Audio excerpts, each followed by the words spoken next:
si Lakay Cesar Contapay, ito po ay kilala na isang tagapagtanggol ng ating demokrasya at nagbuwis ng buhay at serbisyo sa bansang ito. Siya po ay retired police colonel. Magandang gabi sa lahat mga kababayan. Bago ako magsalita, ibigay alam ko sa inyo ito at saka matanaw ninyo, makita ninyo kung sino yung nasa picture nito. Yung nasa picture nito, walang iba kung hindi yung bangag na buhaya sa Maharlika. Itong tao nito, sa tulong natin, sa pagboto natin, ay naging presidente. Marami siyang pinurumesa para sa pagmamahal sa ating bayan. Una, yung babangon tayo mali. Ano man nangyari, kabaliktaran. Nabudol tayo, nabudol!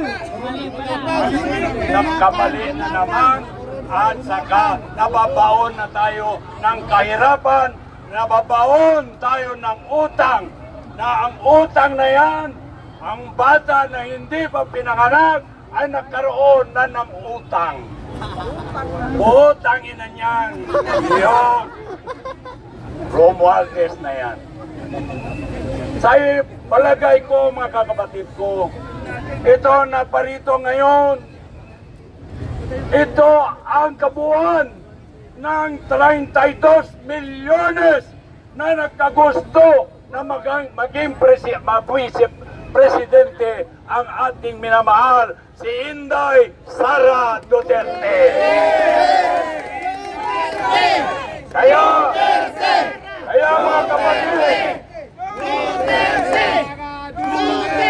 Kaya mga kapatid, iniisip ko, puso ng lahat ng Pilipino na hindi tayo papayag na iskandaluhin ang 32 milyones na taong bayan na nagsama sa ating vice-presidente si Inday Sara Duterte.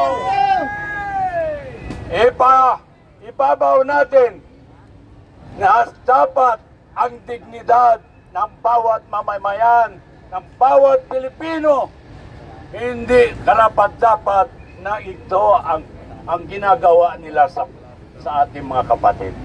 Nawawala ang dignidad. Inaabuso ang interes ng taong bayan. Akalain mo naman, yung pera natin, ginagastos sa pamulitika nila. Nagumpisa yung pagbibigay ng ayuda noong eleksyon sa barangay. Binibigyan nila yung mga kandidato nila ng 3 milyong pesos. Saan galing yung pera na yun? Hindi galing kay Romualdez. Hindi galing kay Papayag siguro tayo na ibigay natin yung pera natin sa kanya, provided ang itsura niya ay parang mongoloid.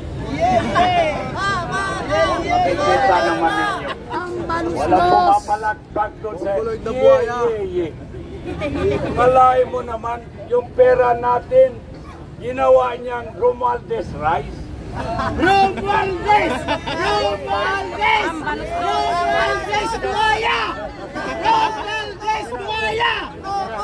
Kaya mga kababayan, napakalaking bagay ngayon yung presensya ng bawat isa sa atin ngayon. We are representing the interest, the respect, the dignity of those 32 million votes rendered to our Vice President na minamahal nating Vice Presidente si Inday Sara Duterte. Duterte! Duterte! Duterte! Kaya mga kababayan, pilitin natin na ibaba, patalsikin ang mga buhaya, ang mga bangag sa Pilipinas.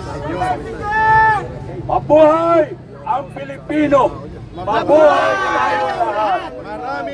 Maraming salamat.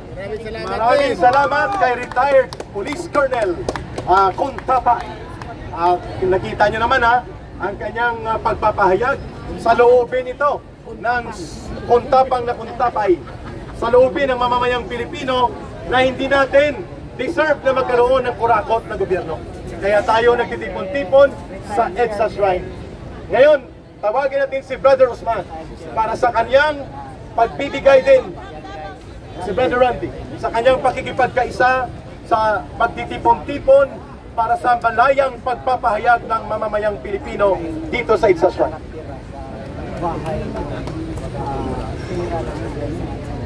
Maraming salamat ka, Eric. Thank you. Kami po ay nakikiisa bilang representative sa mga Moro na nandito ngayon sa EDSA Shrine. Ngayon po, nanawagan kami sa mga kapatid ko na mga Moro na tayo po ay magkakaisa dahil ang dugo ng ating mahal na Duterte ay may dugong Moro.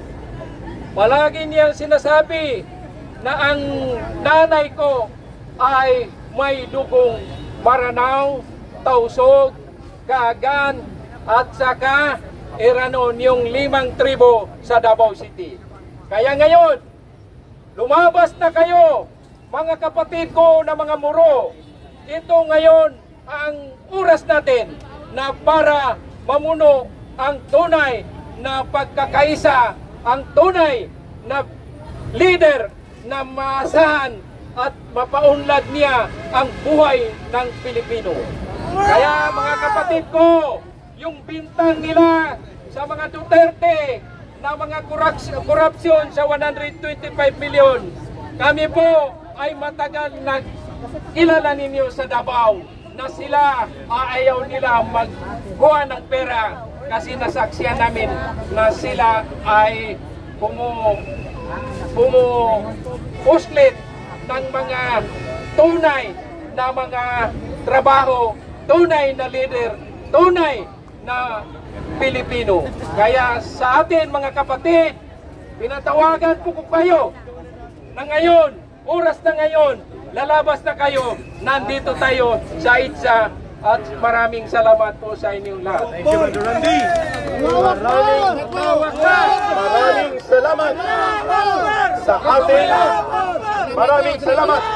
sa ating mga brother Bangsamoro na nandito po sa ating pagtitipon ng mapayapang paghahayag ng mamamayang Pilipino. Ang isang matino na lingkod bayan, itinuro ni Pangulong Duterte, ay dapat sincero na naglilingkod sa interes ng mamamayan at hindi korakot sa kapangyarihan at hindi rin abusado. Pakinggan natin ang dating naglingkod sa ilalim ng administrasyon ni Pangulong Duterte at ngayon ay isa sa lider ng grupong namumuno para sa pambansang kilusang tinatawag na Marcos, Alis Dyan at mamamayan ayaw sa digmaan at droga.